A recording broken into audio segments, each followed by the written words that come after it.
La première chose que j'ai faite, c'est de fixer ma planche de coffrage de 30 cm sur un bastin.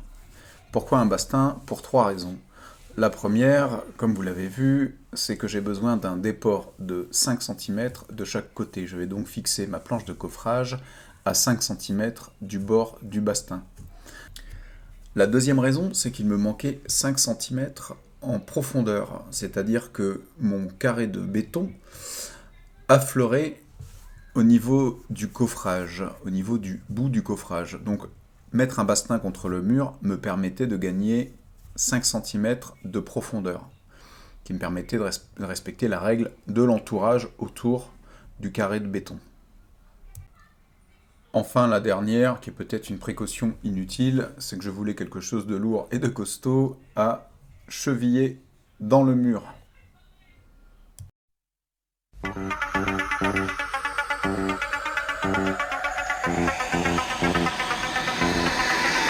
Alors pour ce qui est des planches de coffrage, je les fixe entre elles avec des vis à bois, à peu près tous les 30-40 cm.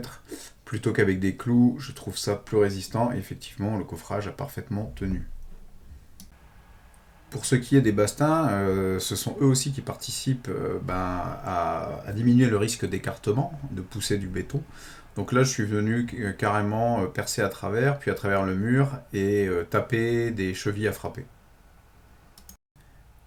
Et donc, comme je l'ai dit, comme j'avais un peu plus de 30 cm de largeur de poteau, la planche de coffrage n'y suffisait pas. J'ai donc dû redécouper une planche de 4 cm à peu près, que je suis venu fixer cette fois-ci avec des vis de 120.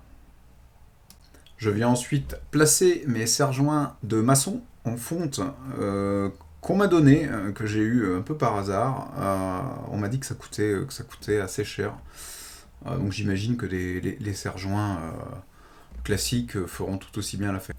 Puisque le but, un des buts de cette chaîne, c'est évidemment de faire tout par soi-même et de ne pas dépenser trop d'argent. Sinon, si on a l'argent, on peut faire appel à un artisan. Bien, le coffrage est fini et au regard des problématiques qui étaient les miennes, ça n'a pas été évident. Vraiment pas. Comme vous avez vu, j'ai dû m'y reprendre à pas mal de fois.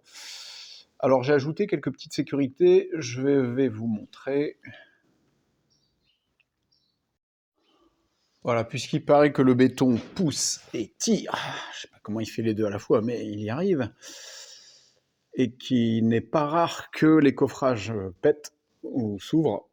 Donc j'ai pris un maximum de sécurité, on peut toujours en prendre plus, je rajouterai très certainement un étai entre cette partie-là et le mur. Pour le reste, donc petite sécurité, voilà, je suis venu fixer une équerre, donc chevillée dans le sol d'un côté, fixée dans le bois de l'autre, de part et d'autre, puisque c'est surtout en partie basse que le béton va pousser pour éviter que ça bouge.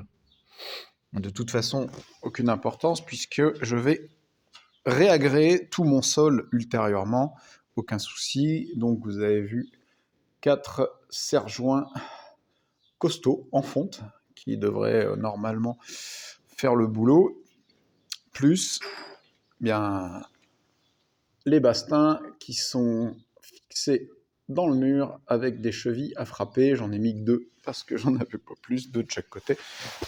On verra si ça suffit. Pour le reste, petit tour du propriétaire.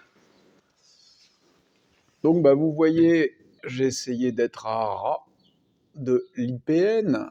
Je rajouterai peut-être, je bourrerai peut-être avec une petite cale en bois pour éviter que ça déborde. Enfin, ce sera pas très grave. Pire, je poncerai le béton après. Je suis allé plus haut, donc de chaque côté de l'IPN, tout simplement parce que c'est là où je vais verser mon béton. Voilà. Donc c'est là où je vais faire monter le niveau. Je l'ai laissé plus haut exprès. On va essayer d'acheter un œil à l'intérieur, si on voit suffisamment.